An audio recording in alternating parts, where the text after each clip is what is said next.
Ohio River. We could control somewhat the Ohio. Our western boundary was the Mississippi. We tried somewhat to control the Mississippi. We had the rail lines going through Kentucky, and of course we had good roads in Kentucky. Mr. Lincoln often said that he needed God on his side, but he had to have Kentucky. Mr. Davis felt the same way. He wanted Kentucky. I find Kentucky to be a very interesting state because, as you know, Mr. Davis was born in Hodgenville, Kentucky. But what about Mr. Lincoln was born in Hodgenville, Kentucky? I said that backwards. I'm sorry. But what about Mr. Davis? Where was Mr. Davis born? Mr. Davis was also born in Kentucky, in western Kentucky, about 10 miles east of Hopkinsville, a small town called Fairview, Kentucky today. We celebrate the President's birthday this weekend. His birthday is tomorrow. Of course, you know the President was born just a few months before that other President. Mr. Davis was born June 3rd, 1808. Mr. Lincoln was born just a few months later in February of 1809. Mr. Davis did not spend much time in Kentucky, though, only about the first 2 years. His family moved on south to Louisiana and then to Mississippi. Mr. Davis's father knew that education was very important to his family. He knew of a school back in Springfield, Kentucky, St. Thomas Aquinas in Washington County. And he thought this would be a fine place for his young son, his youngest child, to come to school. He packed his son up, had a guardian for him who was going to the school. He sent his young son to the school with this guardian. Now, ladies, he left out one little tidbit. He did not tell his wife, Jefferson Davis's mother, that he was sending his son from Mississippi all the way to Kentucky by himself without a parent along. I can only imagine what Mrs. Davis said to him when she found out. He did come to Kentucky. He spent that first year of formal education at St. Thomas Aquinas, where he learned Latin and Greek. Latin and Greek would play a very important role for Mr. Davis throughout his life. He stayed in Kentucky just that 1 year. At that point, went back home to Mississippi.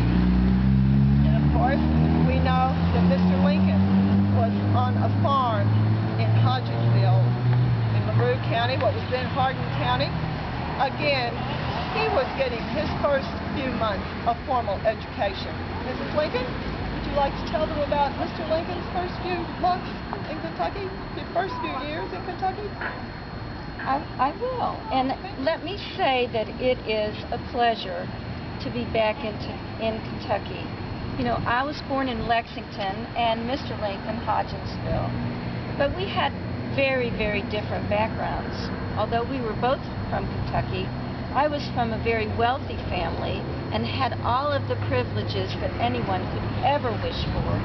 But Mr. Lincoln was born in a log cabin, and his family was very poor. He did a lot of work on the farm. His father expected that of him. But he yearned for education. He went to a couple of blab schools, and do you know what a blab school is?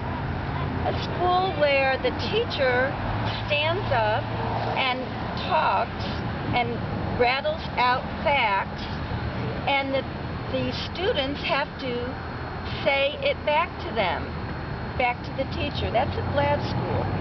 And he went to school maybe 2 years total before they moved on to another state. My family thought education was very important, and I had more schooling than half of all the people sitting in the audience.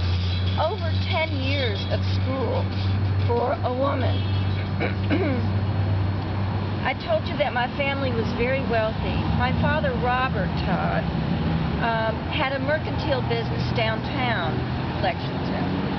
And he also was a member of the state legislature.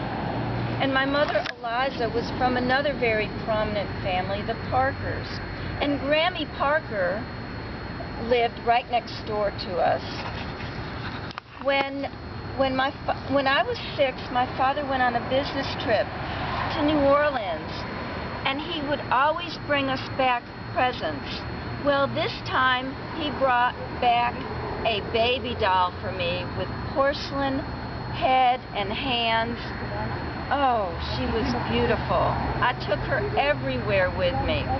Under Grammy Parker's porch, looking for mushrooms, up the big sycamore trees, everywhere. Well, my mother said, "Oh, your baby doll's clothes are getting tattered and torn."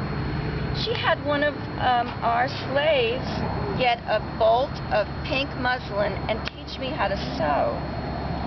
Well, the first few outfits were just hopelessly ragged, but I soon learned how to sew and took great pride in making all of my clothes, and Mr. Lincoln's and my boys' clothes too. It became a passion. Also, when I was 6, something very terrible happened. My mother died. My mother died giving birth to a brother.